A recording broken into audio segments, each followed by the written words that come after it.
IG ಅವರೆಲ್ಲರೂ ಕೂಡ ಇದ್ದಾರೆ ಸ್ಥಳದಲ್ಲೇ. KSRP ಪ್ಲಟೂನ್ ಕೂಡ ನಿನ್ನೆನೇ ಗಲಭೆ ಆದಂಥ ಸಂದರ್ಭದಲ್ಲಿ ಹೋಗಿದೆ. ಅಲ್ಲಿ ಸೀನಿಯರ್ ಆಫೀಸರ್ಸ್ ಕೂಡ ವಿಸಿಟ್ ಮಾಡಿದ್ದಾರೆ. ಮತ್ತು ಇದರ ಜೊತೆಗೆ ನಾನು ADG ಲಾ ಆ್ಯಂಡ್ ಆರ್ಡರ್ನವ್ರನ್ನು ಕೂಡ ಕಳಿಸ್ಕೊಟ್ಟಿದ್ದೆ. ಅವರು ಕೂಡ ನಿನ್ನೆ ವಿಸಿಟ್ ಮಾಡಿ ಅಲ್ಲೇ ಕ್ಯಾಂಪ್ ಮಾಡಿದರು. ಅದರಿಂದ ಎಲ್ಲವೂ ಕೂಡ ಈಗ ಶಾಂತಿಯಿಂದ ಇದೆ, ಯಾವುದೇ ಘಟನೆಗಳು ಮುಂದುವರೆದಿಲ್ಲ.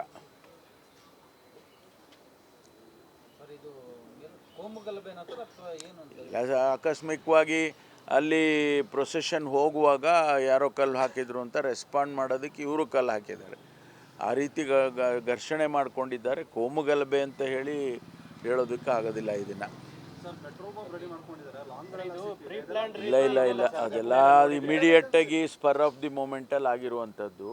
ಅದಕ್ಕೆ ನಾವು ಹೆಚ್ಚು ಅದನ್ನು ಬೆಳೆಯೋದಕ್ಕೂ ಬಿಡೋದಿಲ್ಲ, ಬಿಟ್ಟು ಇಲ್ಲ. ಪೊಲೀಸ್ನವರು ಅದನ್ನು ಕಂಟ್ರೋಲಿಗೆ ತೊಗೊಂಡಿದ್ದಾರೆ. ಅದನ್ನು ಹೆಚ್ಚು ನೀವು ಕೂಡ ಅದನ್ನು ಹೆಚ್ಚು ನನ್ನ ಮನವಿ ಏನು ತಮ್ಮಲ್ಲಿ ಅಂದರೆ ಹೆಚ್ಚು ಅದನ್ನು ಪ್ರಚಾರ ಕೊಡೋಕ್ಕೆ ಹೋಗಬೇಡಿ.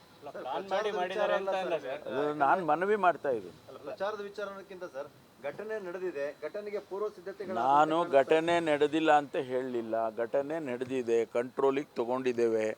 ಮುಂದಕ್ಕೆ ಬೆಳಿಬಾರ್ದು ಅಂತೇಳಿ ಅಲ್ಲಿ ಫೋರ್ಸ್ ಇಟ್ಟಿದ್ದೇವೆ, ಸೀನಿಯರ್ ಆಫೀಸರ್ಸ್ ಇದ್ದಾರೆ.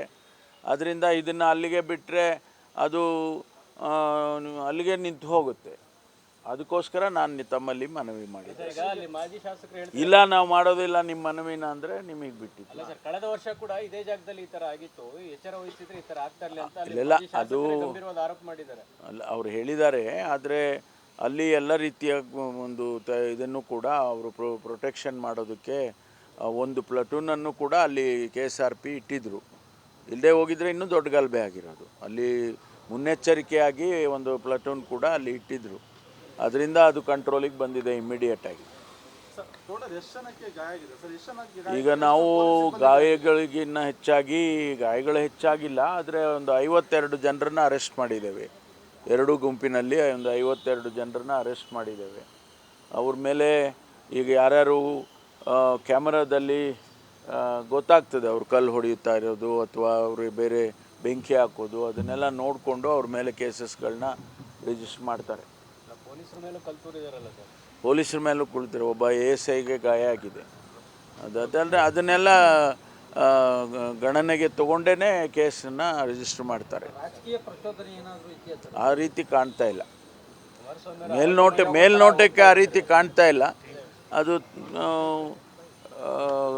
ಅಲ್ಲಿ ಸ್ಪಾಟ್ನಲ್ಲಿರೋರು ರಿಪೋರ್ಟ್ ಏನು ಕೊಡ್ತಾರೆ ನೋಡಬೇಕು. ಕುಮಾರಸ್ವಾಮಿ ಅವರು ಆರೋಪ ಮಾಡ್ತಾ ಇದ್ದಾರೆ, ಅತಿಯಾದ ಓಲೈಕೆನೇ ಕಾರಣ ಇದು, ಒಂದು ಕೋಮಿಂದು ಕಾಂಗ್ರೆಸ್ ಸರ್ಕಾರ, ಅದಕ್ಕೆ ಈ ಥರ ಆಗ್ತಾ ಇದ್ದಾವೆ ಘಟನೆಗಳು. ನಾನು ಈಗೇನು ಅದಕ್ಕೆ ಪ್ರತಿಕ್ರಿಯೆ ಕೊಡೋಕ್ಕೆ ಹೋಗೋದಿಲ್ಲ.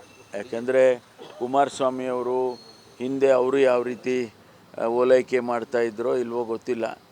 ಆದರೆ ಅದರ ಬಗ್ಗೆ ನಾನು ಈಗ ಪ್ರತಿಕ್ರಿಯೆ ಮಾಡೋಕ್ಕೆ ಹೋಗೋದಿಲ್ಲ. ಈಗ ಅದಕ್ಕಿಂತ ಮುಖ್ಯವಾಗಿ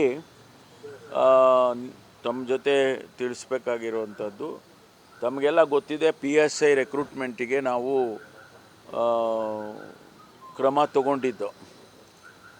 545 ಜನರದು PSI ಮೊದಲನೇ ಹಂತದ್ದು ಏನು PSI ಹಗರಣ ಆಯಿತು, ಅದಕ್ಕೆ ಸಂಬಂಧಪಟ್ಟಾಗೆ 545 ಜನ ರೆಕ್ರೂಟ್ಮೆಂಟಿಗೆ ನಾವು ಎಕ್ಸಾಮ್ ಮಾಡಿ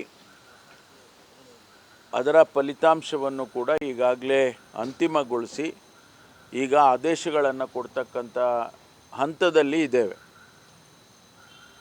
ಎರಡನೇದು 402ಕ್ಕೆ ಮತ್ತೆ ರೆಕ್ರೂಟ್ಮೆಂಟ್ ಮಾಡಬೇಕು ಅಂಥೇಳಿ, ಮತ್ತೆ ಅವ್ರಿಗೆ ಪರೀಕ್ಷೆ ಮಾಡಬೇಕು ಅಂಥೇಳಿ ಇನ್ನೊಂದು ಬ್ಯಾಚ್ ಅದು. ಅದಕ್ಕೆ ನಾವು KE ಅವರಿಗೆ ರಿಕ್ವೆಸ್ಟ್ ಮಾಡಿಕೊಂಡು 22 ಸೆಪ್ಟೆಂಬರಿಗೆ ಪರೀಕ್ಷೆ ಮಾಡಬೇಕು ಅಂತ ಹೇಳಿ ತೀರ್ಮಾನ ಮಾಡಿದ್ದೆವು. ಭಾಳ ಜನ ವಿದ್ಯಾರ್ಥಿಗಳು, ಪರೀಕ್ಷೆ ತಗೊಳ್ಳೋರು ಮತ್ತು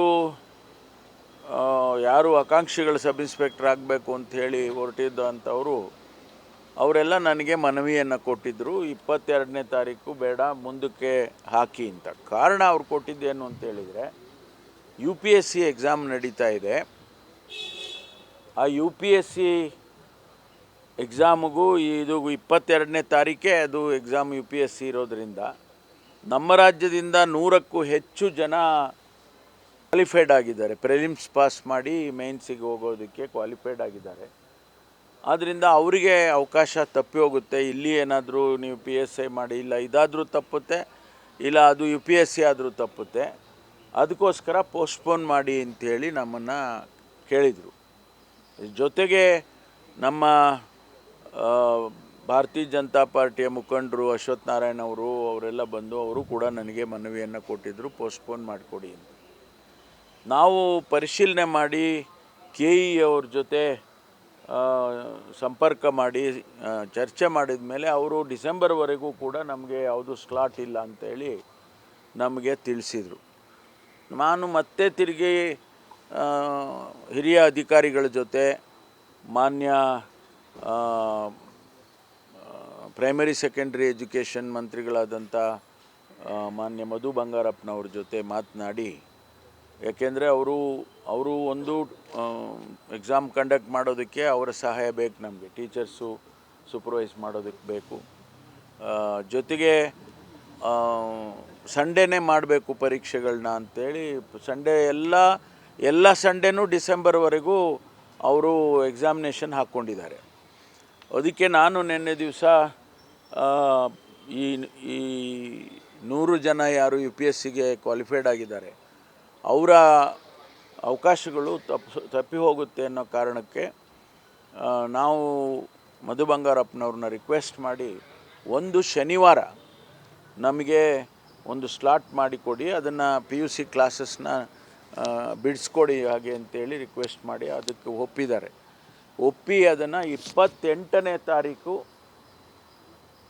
ಈ ಪರೀಕ್ಷೆಯನ್ನು 28ನೇ ತಾರೀಕು ಮಾಡೋದಕ್ಕೆ ಈಗ ತೀರ್ಮಾನ ಮಾಡಿದ್ದೇವೆ. ಅಂದರೆ 22ರಿಂದ 28ಕ್ಕೆ ಮುಂದೂಡಿದ್ದೇವೆ. ಈ 402 ಸಬ್ ಇನ್ಸ್ಪೆಕ್ಟ್ರದ್ದು ಪರೀಕ್ಷೆ KEನವರೇ 28ನೇ ಶನಿವಾರ ಮಾಡಿಕೊಡ್ತಾರೆ. ಅದು ಅವರ ರಿಕ್ವೆಸ್ಟ್ ಏನಿತ್ತು ಪೋಸ್ಟ್ಪೋನ್ ಮಾಡಿ ಅಂತೇಳಿ ಅದಕ್ಕೆ ಮನ್ನಣೆ ಕೊಟ್ಟು ಈ ಅಡ್ಜಸ್ಟ್ಮೆಂಟ್ಸ್ ಎಲ್ಲ ಮಾಡಿದ್ದೇವೆ. ಇದು ಅದಕ್ಕೆ ಭಾಳ ಮುಖ್ಯ. ಇದು ಭಾಳ ಜನ ವಿದ್ಯಾರ್ಥಿಗಳು ಅಥವಾ ಗ್ರ್ಯಾಜುಯೇಟ್ಸು ಪರೀಕ್ಷೆ ತಗೊಳ್ಳೋರು ಇದ್ದಾರೆ, ಅದಕ್ಕೋಸ್ಕರ ಅವರಿಗೆ ಅನುಕೂಲ ಆಗಲಿ ಅಂಥೇಳಿ ಈ ರೀತಿ ಮಾಡಿದ್ದೇವೆ. ಈಗ BJP ನಿಯೋಗ 4 ಕಾಲಕ್ಕೆ ಹೋಗ್ತಾ ಇದ್ದಾರೆ, ನೀವೇನು ಅವ್ರಿಗೇನು ಸಲಹೆ ಕೊಡ್ತೀರಿ, ಏನು ರಿಕ್ವೆಸ್ಟ್ ಮಾಡ್ತೀರಿ ಅಂತ? ಅಲ್ಲ, ನಾನು ಅವರಿಗೆ ಒಂದೇ ರಿಕ್ವೆಸ್ಟ್ ಮಾಡೋದೇನು ಅಂದರೆ ಇದರಲ್ಲಿ ರಾಜಕೀಯ ಮಾಡೋದಕ್ಕೆ ಹೋಗಬೇಡಿ, ಅದನ್ನು ಪೊಲೀಸ್ನವರಿಗೆ ಬಿಡಿ, ಕಂಟ್ರೋಲ್ ಮಾಡ್ತಾರೆ. ಕಾನೂನು ಪ್ರಕಾರ ಏನು ಕ್ರಮ ತೊಗೋಬೇಕೋ ತೊಗೊಳ್ತೀವಿ, ಅದಕ್ಕೇನು ಸಲಹೆ ಬೇಕೋ ಅದನ್ನು ಕೊಡಲಿ, ಸ್ವಾಗತ ಮಾಡ್ತೀನಿ. ಆದರೆ ಅದರಲ್ಲಿ ಯಾವುದನ್ನು ರಾಜಕೀಯ ಮಾಡೋದು ಬೇಡ ಅಂತ ಅಷ್ಟೇ.